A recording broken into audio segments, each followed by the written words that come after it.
ശ്രദ്ധിക്കുക. തൊടുപുഴ ഇടവെട്ടി ശ്രീകൃഷ്ണസ്വാമി ക്ഷേത്രത്തിലെ അതിവിശേഷമായ സൗഖ്യാഭീഷ്ടസിദ്ധി പൂജ ബുക്ക് ചെയ്യാൻ ഇനി ഒരു ദിവസം മാത്രം. ഏപ്രിൽ 12 ഞായറാഴ്ചയാണ് പൂജ. എന്നാൽ നേരത്തെ തന്നെ പൂജയിൽ പങ്കെടുക്കുന്നവരുടെ പേരിലും നാളിലും ഉപദേവന്മാർക്കും ഭഗവാനും ഭാഗ്യസൂക്ത ഔഷധസൂക്ത അർച്ചനകൾ ആരംഭിക്കുന്നതിനാലാണ് ബുക്കിംഗ് വേഗത്തിലാക്കേണ്ടത്. കർമ്മദോഷങ്ങളും ദുരിതങ്ങളും അകറ്റി സർവ്വ ഐശ്വര്യങ്ങളും തലമുറകളിലേക്ക് പകരാൻ ഈ പൂജ ഉത്തമമാണെന്നാണ് വിശ്വാസം. കൂടാതെ രോഗദുരിതശാന്തിക്കായി നിരവധി ഭക്തരാണ് ഈ വഴിപാട് ചെയ്യുന്നത്.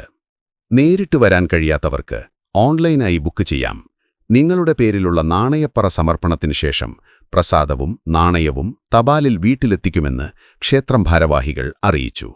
സൗഖ്യാഭീഷ്ടസിദ്ധി പൂജയും ആഗ്രഹസാഫല്യത്തിനായുള്ള നാണയപ്പറയും രോഗശമനത്തിനായുള്ള നാണയ തുലാഭാരവും ബുക്ക് ചെയ്യാൻ ക്ഷേത്രവുമായി ബന്ധപ്പെടാവുന്നതാണ്.